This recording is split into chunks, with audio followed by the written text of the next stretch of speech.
Dave Corinth here, welcome to my shop. Recently, I did an unboxing video of this low-angle block plane, which turned out to be a Ward's Master made by Stanley for Montgomery Ward. And today I want to tune this plane up and see how well it works. So let's get started.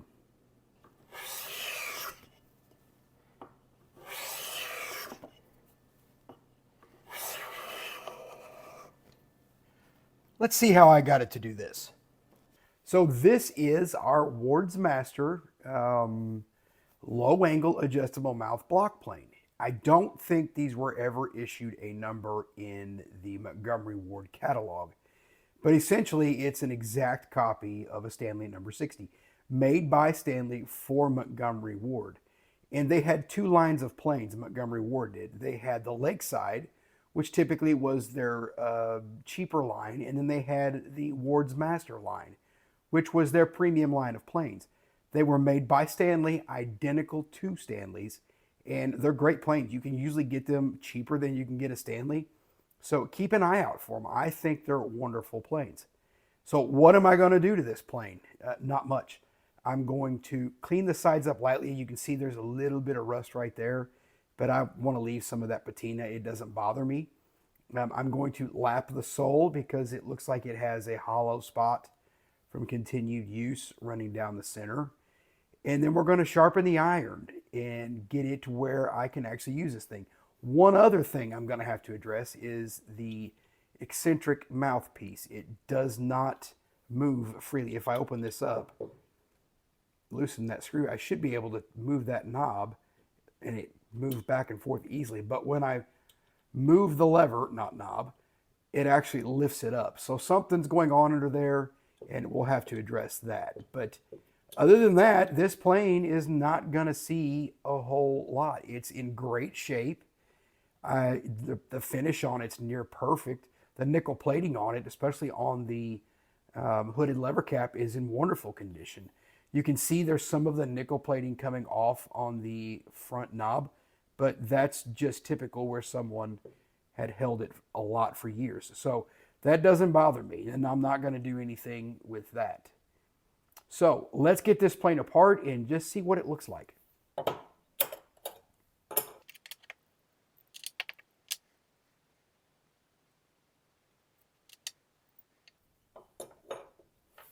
Not a whole lot to these planes. Pretty easy to take apart. One thing I've noticed that I want to address is the threads on the depth adjuster. They're really gunked up, and you can feel it when you're turning that knob. So these need to be cleaned up. This is that eccentric mouth plate, and it should go in there, and then you should be able to move that pretty freely. But this, honestly, I can't move that at all. It's just a little bit too tight. It might just be gunk built up on the sides because it is a little tacky, but we'll address that and get to where that mouth slides in nice and easy. So next I'm going to clean this up with some simple green. The Japanning on this looks fantastic. I don't see any issues with it. It's got some kind of greasy, I don't know what it is on there. It comes off, but it's kind of sticky.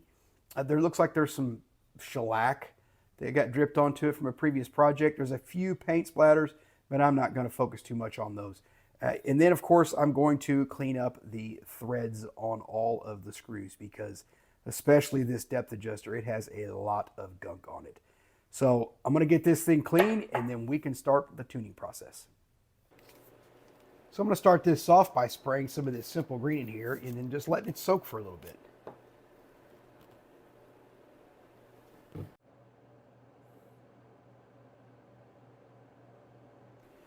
So now I'm just going to wipe the whole thing down with a cotton rag and see what it looks like.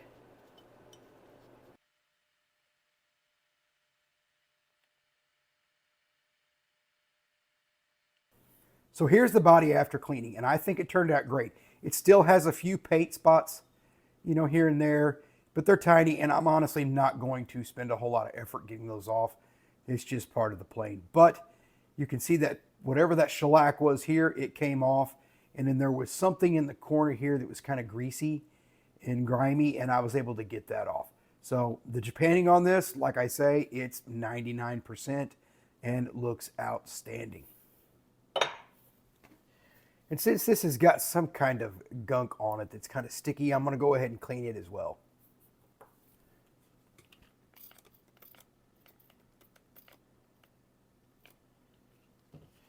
So it's been sitting here about 5 minutes, and I'm going to go ahead and wipe it down and see if some of that grimy whatever it was is off of there.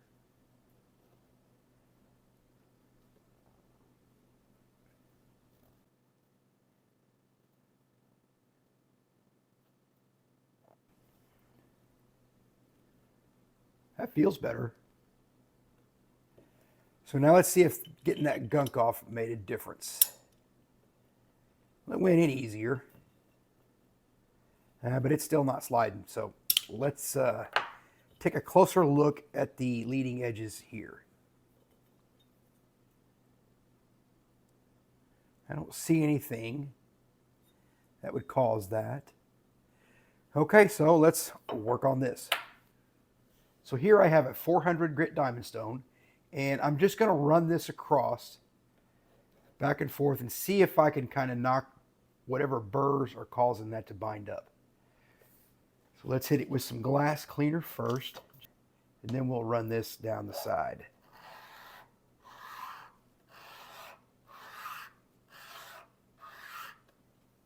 Just a couple passes on each side.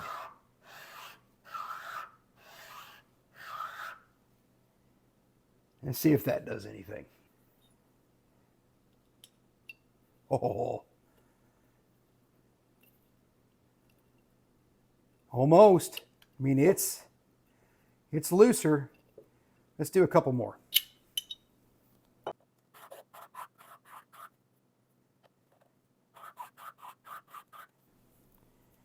I think that's going to do it right there.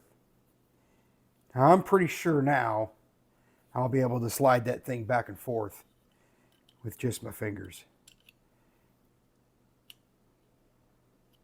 There we go. That's what we want. So now that I have a functioning mouth plate, let's go ahead and install that, and we'll call that part done. So now I should be able just to loosen this and then slide it back and forth without that popping up. Just like that. So now that's not going to be an issue anymore. So next I want to go over to the wire wheel and clean these threads and these threads. And you can see they look great down here where they've been inside the plane, but above there's quite a bit of grit and grime on there. So we're going to go clean those off on my ultra light wire wheel.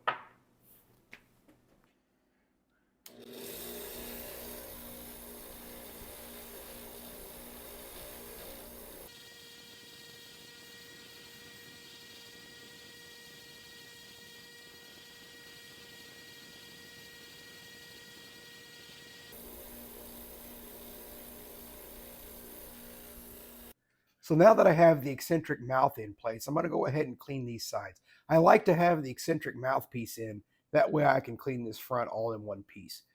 And what I'm going to do is I'm just going to take some 3/0 steel wool with some simple green and just kind of rub these sides down. I'm not going to try to get it down to a polished look. I just want to remove that surface rust.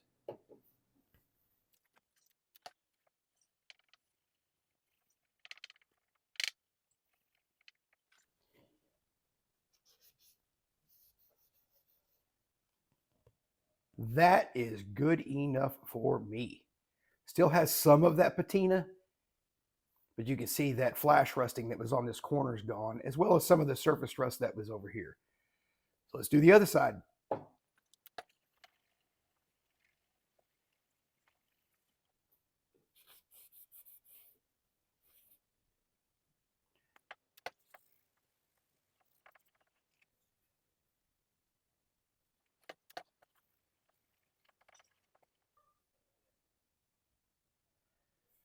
So after the cleanup on the wire wheel, these threads look a lot better.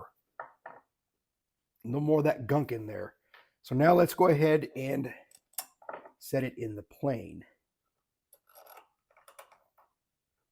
And before, in order to thread this without it getting in a bind, I would have to put my finger right there. Let's see what happens now. I don't have to do that anymore.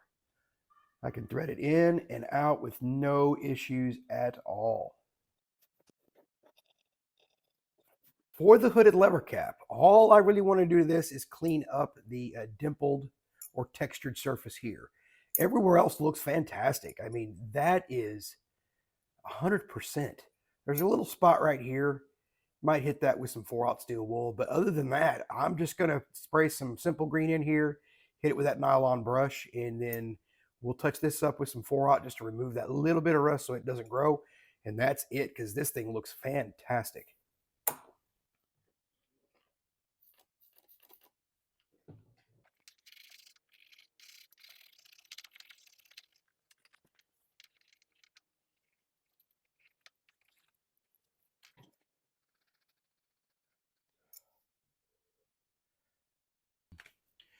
So next I want to turn my attention to the iron. And what I'm going to do is I'm just going to clean this up with some 400 grit just to remove that little bit of browning on top.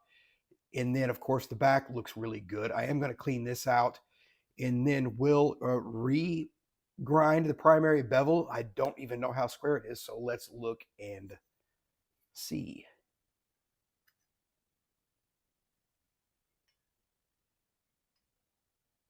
That's not bad. I mean, that's pretty good. I mean, that's acceptable. These don't have to be perfectly square, but I mean, you do get a little bit of movement in there whenever you're adjusting the iron, but that's pretty good. But we are going to go ahead and regrind it to make sure it's 25 degrees, and then we're going to put a secondary hone of 30 degrees on there.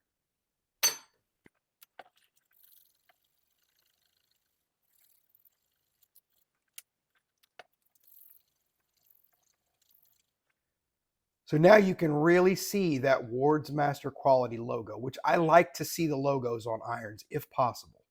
And this one's a good, clean logo, so I was glad that I went ahead and cleaned that up.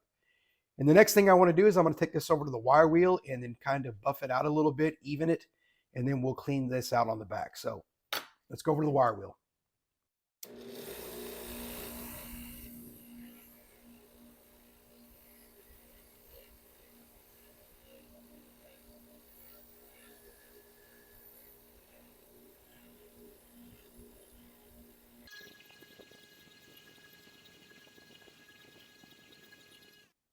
So after hitting it with that fine wire wheel, it just kind of evens everything out. It doesn't look as blotchy, and you don't see those little fine sanding marks. And of course, it cleans out these ground slots, which these ground slots make contact with the adjustable slide. And it is very important that it goes all the way down on that adjustable slide. If these are full of grit and grime, it won't make good contact. So next thing I want to do is go ahead and regrind this primary bevel. If you've seen any of my other videos where I tune up planes, you've seen this jig. And it's a great jig, but I've decided I'm going to build a new one that has an adjustable angle on it so I can sharpen skewed irons. So keep an eye out for that video in the future. When I do this, I don't let that iron get hot. I just take a couple passes and I make sure I can touch it with my hand. But it does a great job. After I've ground the iron, I want to lap the back, and lapping the back can be one of the most time-consuming parts of tuning a plane, especially if it's not flat to begin with, which I guarantee you it was not. I shot this video about a week before Christmas, and we had bought my 5-year-old daughter one of those battery-powered cars, a little pink Jeep. So while I was shooting this video, that's when my wife decided that would be the time to put it together, and she was making a lot of noise. And that's me turning to give her the be quiet eye, which I can assure you she ignored. So while she continued making noise putting that Jeep together, I went ahead and kept flattening the back of this iron. And here I'm hitting it with that 600 diamond stone. And that's where I want to be. After the 600 stone, I ran it over 1,000 grit stone, and now I'm going to move on to my 3,000 grit water stone. Once I have the back of the iron flat, now I want to go ahead and hone the edge. And I do that again on this 3,000 grit water stone. And I like to put a 5-degree secondary bevel on that edge.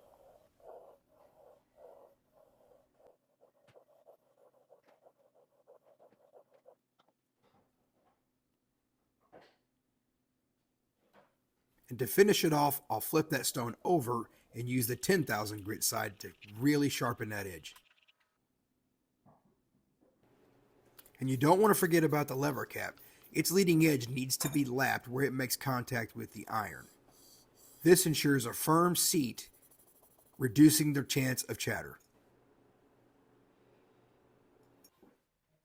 With the eccentric mouthpiece removed, I like to run a file over the seat for the iron, just to remove any burrs or any imperfections that might be protruding up.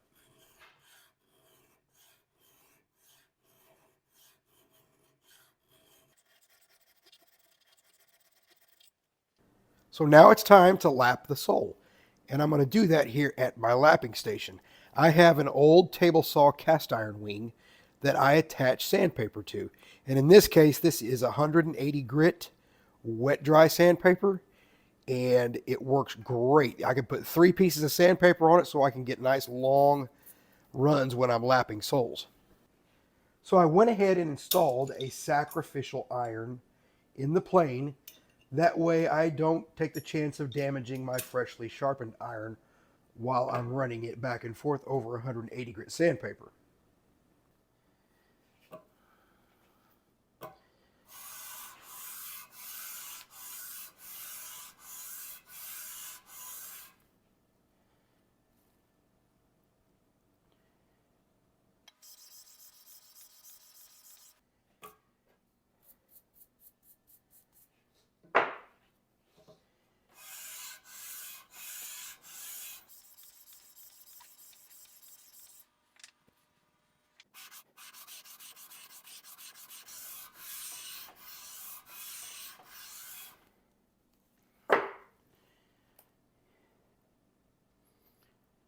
I think I'm going to stop right there. There's a little spot here, but that's not going to affect anything. Other than that, I'm pretty content with that.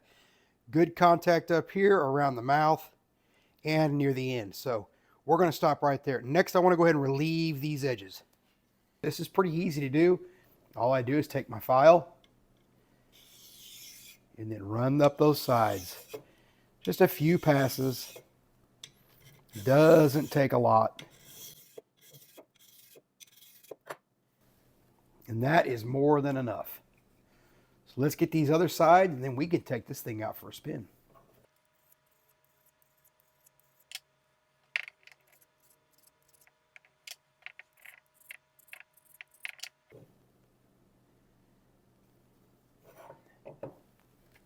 But before we take it for a test spin, I do want to Scotch-Brite it. And of course I need to clean this plane back up again because there's metal dust in there. If I take my finger and wipe it, you can see there's metal dust in there, and I want to get that off there before I take it for a test run. But what I like to do is run the sole on some Scotch-Brite, and that really smoothens it up, and it also smoothens up those relieved edges. So all you got to do is put it on your workbench. You can put it on a table saw or a jointer bed if you want, but it doesn't need to be dead flat to do this because this is spongy, and it doesn't need to be perfectly flat.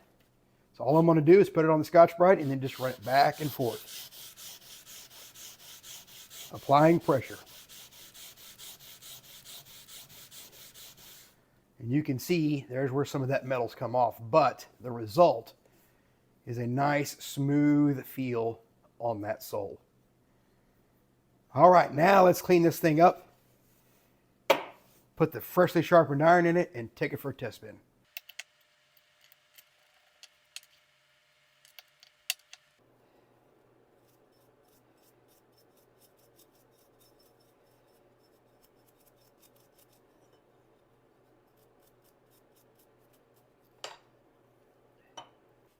Once I have the metal dust removed, I'm going to go ahead and take some Johnson's paste wax and apply it to that japanning and any of them exposed metal surfaces as well.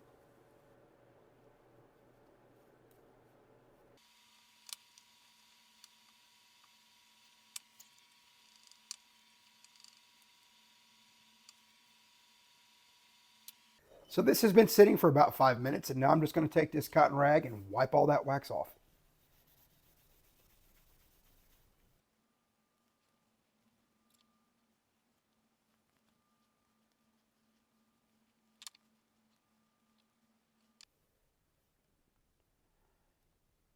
So now that the plane's all cleaned up and waxed, I'm ready to assemble this plane for the final time.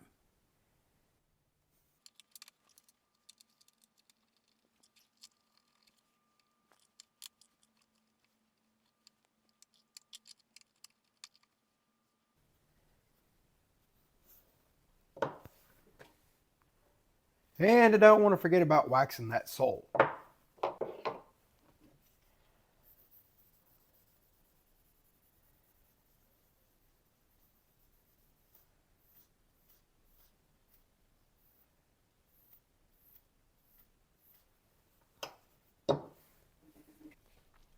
All right, so the first pass with our new, not new, but new to me, Ward's Master block plane. So what I like to do is I actually like to use my thumb to see when I think that's going to protrude out. That just comes with, doing it a lot. You kind of get an idea when you think that's going to project, and I think we're pretty good. And right now it's a little low on this side, so I'm just going to take this index finger here, or my middle finger, and then just try to push it over a little bit, because these don't have a lateral, but you can kind of move it side to side. Ooh, look at there. First one. I am not going to get a better shaving than that. Wow. That was... just got lucky. I'd love to tell you I planned it that way, but I promise you I did not. Let's make a couple more. Now see, that one's thicker, and all I did was turn that maybe a quarter turn. So I'm going to back it off until it's back where it was at.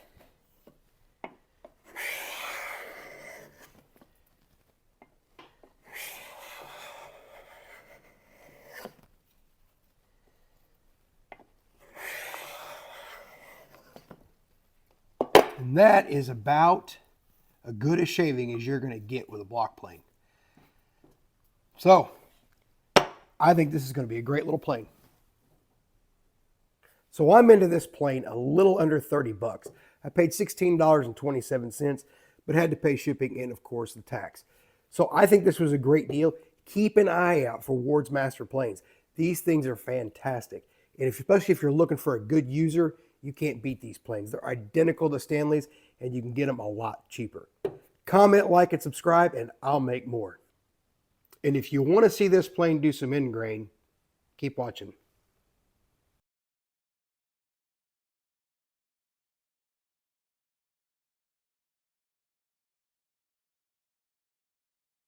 As some of you might want to see how this thing does on end grain, so let's just test it out a little bit more.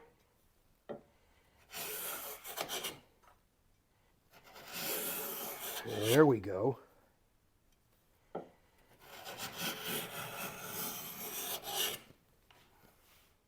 How about that? That's one thing I like about these 60.5s. They are great for end grain.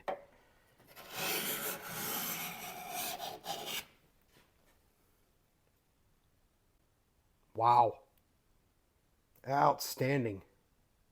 See if I can pick that thing up. Yep. All right. Not a bad little block plane.